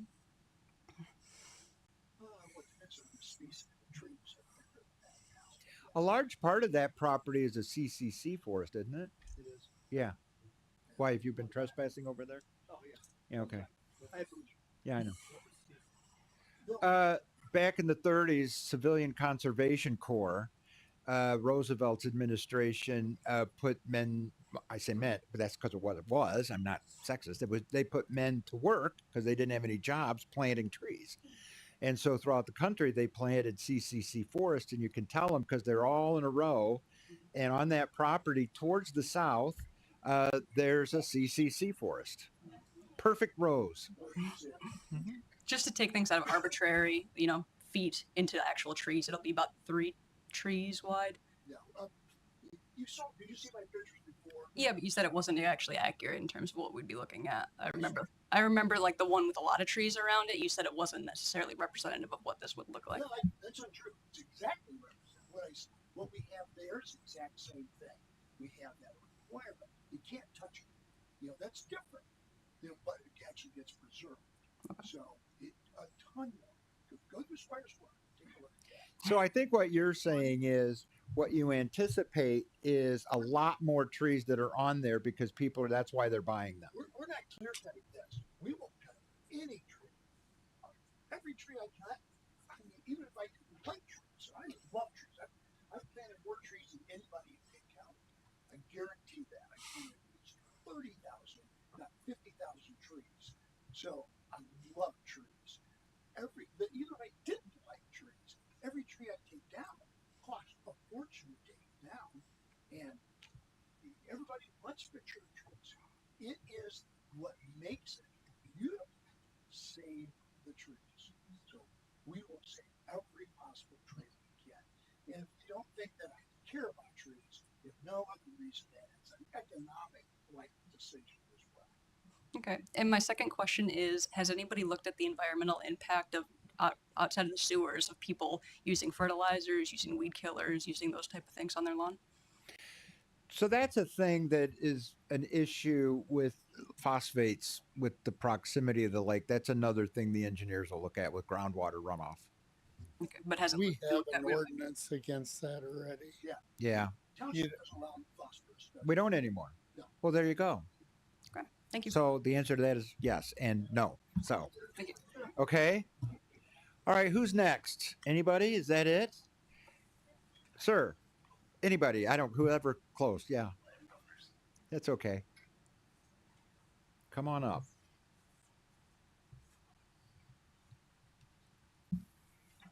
I'm Scott Hobart, 5757 9 Mile Road, Rockford, Michigan. Hello. My folks bought that place in 1957. We planted the pine trees back there. It wasn't the end of the CCC and them guys. My dad and I planted. Oh, back here? 5,000 pine trees back there. Oh, someone told me it was a Well, CCC. they did. I did. Okay, well, I'm glad to know. Just to set this record straight. Well, I appreciate I plowed those fields for 20 years. You what? I plowed those fields for 20 years. Back where that is? I farmed it. Oh. And the water in that ravine that you're talking about, this big ravine, imagine that, all the engineers and all that runs towards Silver Lake. Some of that water runs towards Sunfish Lake. Okay. That ravine never had water in it. Never. Okay. All the years that my folks owned that place. Okay. The water is there's swamps along the west side of that land. And there's on the west side? On the west side. By towards the township. Towards Sunfish. Yep. Okay. No, it's right up by the township. Right up on that far side, yes. Okay. There's some swamps along there. There was water in those. But there was no water in that ravine ever. Okay. And there's no water south towards Sunfish Lake. There was a dam back there. Years ago, people raised muskrats. On Armstrong? On Armstrong Creek. Yeah. Yeah. They raised muskrats. I took the fence down. We used it for putting cattle there. Anyway, I lived there a long time. And it's 1957 has been a while. Some of these people never even, who in the hell is this guy? Anyway, I farmed it for 20 years. I farmed my own farm for 20 years more. I still live the same place for 65 years now, 70. And I'm glad that Dad's place is getting sold. And it was going to be, building bought it, and they're going to make sewer ponds back there years ago. Do you remember that? No. Well, they were going to do that. Built behind the big mighty Lake Bella Vista, which, is there's going to use that for sewer ponds. Oh. Clean the lake. So since you I'm glad to be corrected because I hate being wrong. What is your view on sewer? Do you think that property poses a risk to Silver Lake without all Just the like thing this on man sewer? said up here, new sewer systems are especially good. You mean septic systems? The new septic systems are terrific. You know, the old outhouses were better than anything, and you can ask him. The old outhouses work best because you threw lime down there and moved the outhouse once in a while every 2 years. Well, that was a good sewer system. So anyway, you guys got your hands full here. Yes, we do. I'd correct you a little bit. Well, I'm glad you corrected me. What's going on? I want to be accurate. Analyst meeting and all that stuff. What's that? And I hope that all goes through, but I don't like the name of the place. You don't like the name of the place. What you wanted to change the name, Mick?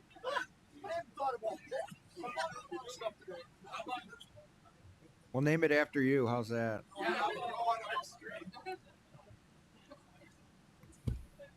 Thank you for correcting us. Yeah, Dave Bonney, 7040 Weller, just across the street here.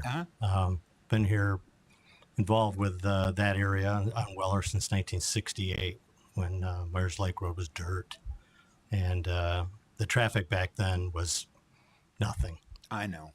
And from Myers Lake Road now all the way to Belding, nothing's changed. You've got your little turnoffs, you've got maybe a center turn lane to turn, but the traffic is more than 25 times what it used to be. That needs to be addressed.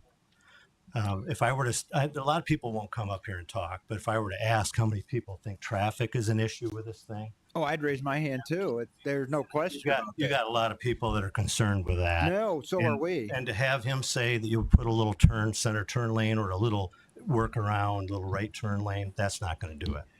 The traffic was bad before this project was developed or thought of, and it's going to be worse now. And like I because that's in a dip and there's a curve there, it's going to be a blind nightmare. They're going to need to do a center turn lane, probably from Myers Lake all the way to Sunfish. That's all up to MDOT.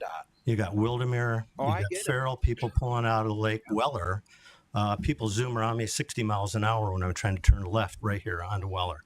Our problem again is that if MDOT says, if they approve it, he can do it. Right. Oh, I understand. And I keep hearing that it's his right to go ahead and do it. But you got to remember who stands to make money out of this project. Well, he does. Well, here's the township's going to gain some revenue. The state's going to gain revenue. Everybody gets together and proves this thing, but the road's still going to stay the same, and I think it should change. That's my point. No, I get it, and I don't disagree with you, but it's up to MDOT. What's that? The state's making money too. Okay. Well, that's clear. They don't, but okay. Who's next? Finally. We're done for the night, so no. I'll be quick. Go ahead. No, you don't have to be. Go ahead. Caleb Tracy, 6178 Back 40 Drive. And I'm in the camp of the tree group. And so I'm right on the edge there in Dick's farm on that property. It's a canopy, and you see all the way back through it, which is incredible. And I recognize homes are going to go in and everything, but the border there and the way in which it's done has a very significant impact on my own home, my value of my home, and where I live. And so it's just a request to consider that as plans are being made. And I know we say we will put it in the see the one, it's right as you get to the larger, it's Dick's Farm. No. Yep. That one. Yep. That one. I can spit into that property. Do you do that often? I do now. Yeah. I'm wondering. You're not been going anywhere. What? You're not been traveling around. Well, that's one of the things back there, which is I think a benefit, that is you get down to the southern part of it where Dick's Farm is, and there's places across Armstrong Creek where mine is. There's larger lots, and the larger lots will preserve more of the trees. And I do appreciate that. Yeah. I definitely. That's one of the benefits of this. And our thing is that if this didn't pass, at least the amending ordinance, you won't get that. Well, in the disadvantage, we have over 3 miles of trails through our neighborhood. Right. Yeah. Yep. That's part of our neighborhood.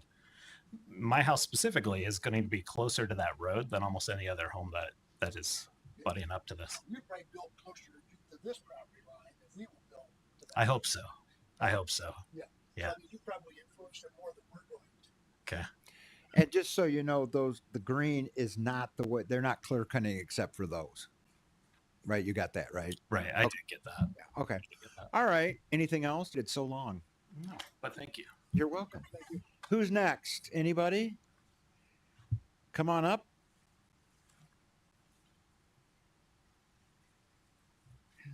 Dan Hammond, and we live right at 7240 Belding Road. Not too far from where the traffic will be dumped into Belding Road here. So traffic is definitely a concern for us. Certainly the water quality is very important as well.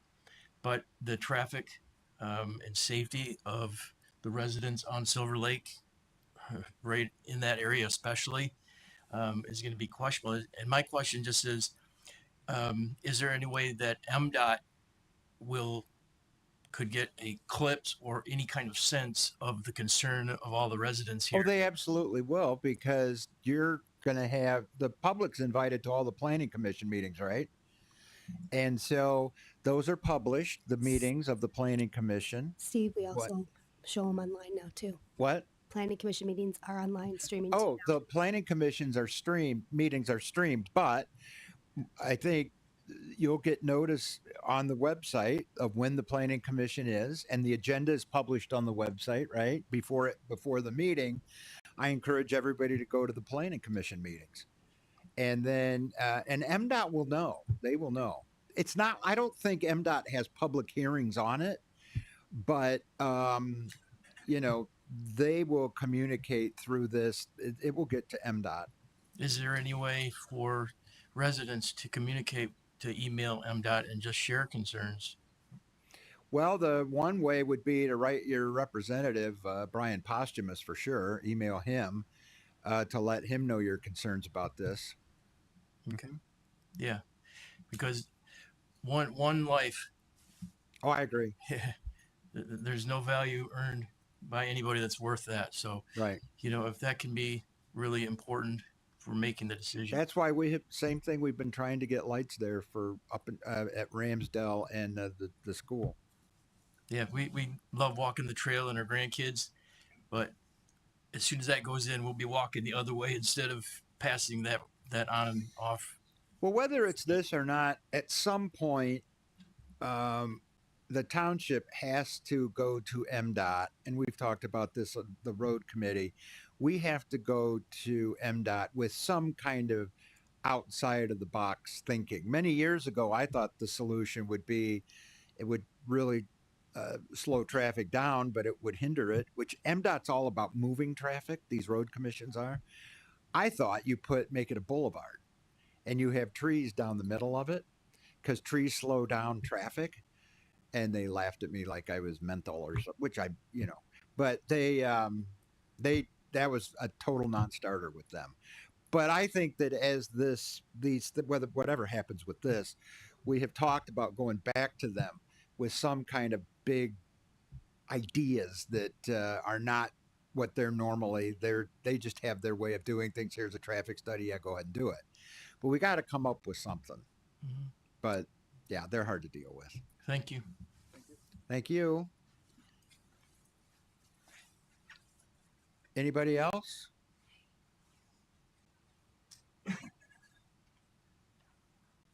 Ma'am. Hi. Hi.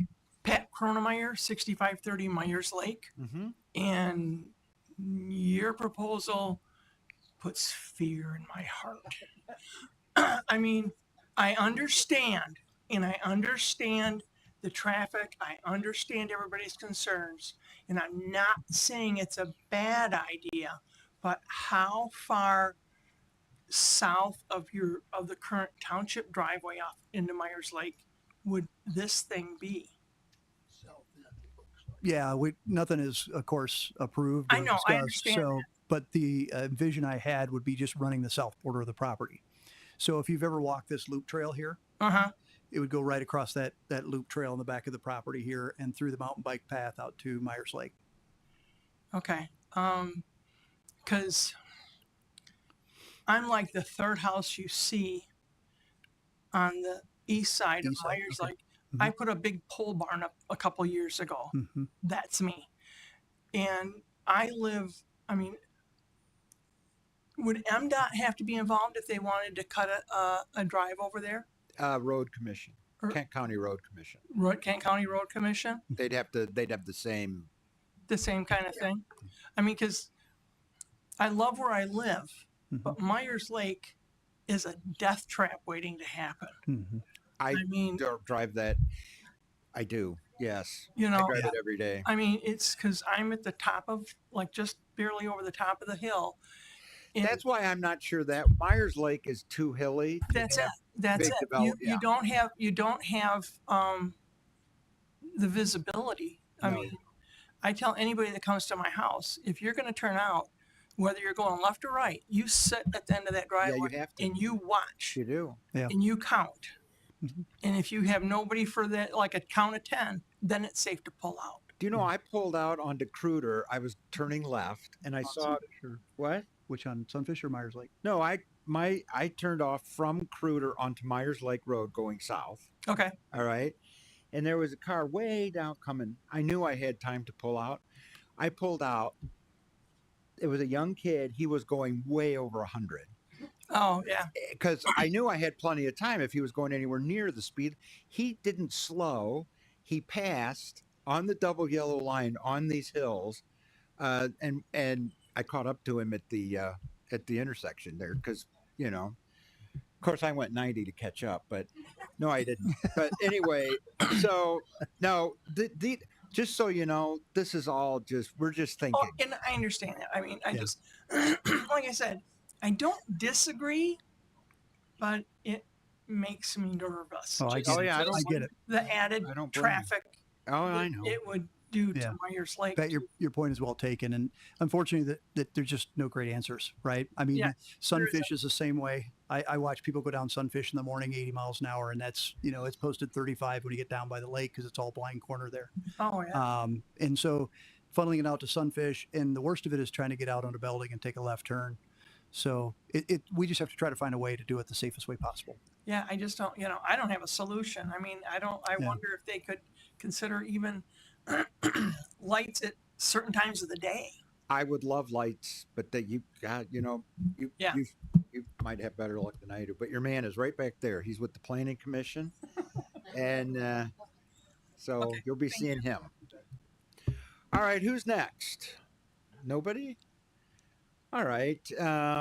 Last call. Nobody. All right. We're going to go ahead and I need a motion to close the public hearing. I make a motion to close the public hearing. Support. All right. All those in favor of closing the public hearing, say aye. Aye. Aye. We are not going to vote. We're going to 2 weeks. We're going to vote, or at our next meeting, first meeting in March, we're going to vote on just the ordinance. We're not voting to approve the development, just so everybody knows. But we will vote on whether or not to approve the ordinance to at least allow the discussion to go back to the Planning Commission and figure something out. Because if we don't, then it dies. So, and I don't know how the vote will turn out. Steve, could we kick it back to the Planning Commission before we vote on it so they can hear this plan, since this plan is not what we originally heard back in November? Well, no, because they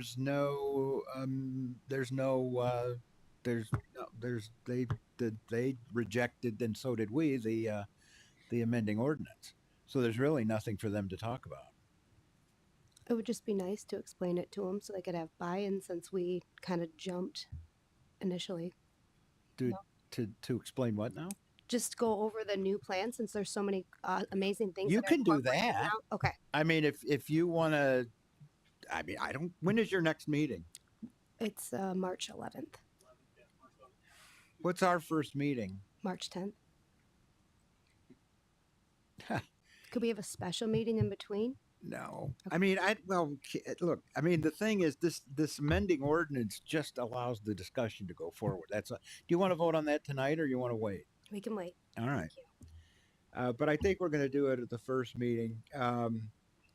Yeah. Because the Planning Commission doesn't have to approve anything under it. Right. You know, you can all, and you're not going to do that in one meeting. I'm telling you. Okay. Right. So you'll do a very thorough job.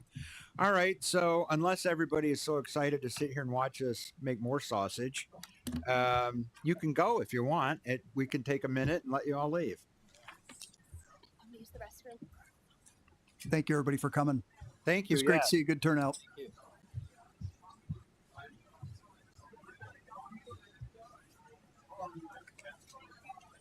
Thank you for showing up. I don't think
We'll go back to our meeting. Next up, under new business, is we need a motion to approve resolution number R2025-01 to move the polling place for the Forest Hills special election as contained in the resolution. I think we had a resolution, didn't we? I'd like to make a motion for that, please. Support? Support. It's been moved and supported. All those in favor say aye. Aye. All opposed? Now we need to set a motion to set the public hearing for the budget. When did we say that's going to be? March 10, didn't we? 10. Yeah. So we're going to have we need a motion to have a public hearing on the budget for the next fiscal year on March 10 at the board meeting. Somebody want to make a motion? I will make a motion that we have a public hearing on March 10 to review the new budget. All right. Support? Support. It's been moved and supported. All those in favor say aye. Aye. Aye. All right. Comments by board members? Henry, what do you got? Nothing. Jessica? It was already stated before, but we are having a planning commission meeting on March 11th. Okay. David? Nothing. Exciting news from Park and Rec. We got a chance to view the initial plans tonight of the Keys section. Of course, it's all preliminary. So next step is we're going to be talking to the residents along Keys to show them what the plan is and how it might affect their property and talk about the layout. And, you know, people have trees they want to keep and things. We're going to have those conversations with them. And then after that, once we get that done, we will have a public hearing in the future for the Perfect. come in and see and be excited about the new trail. All right. Did I ask you? You don't have anything? All right.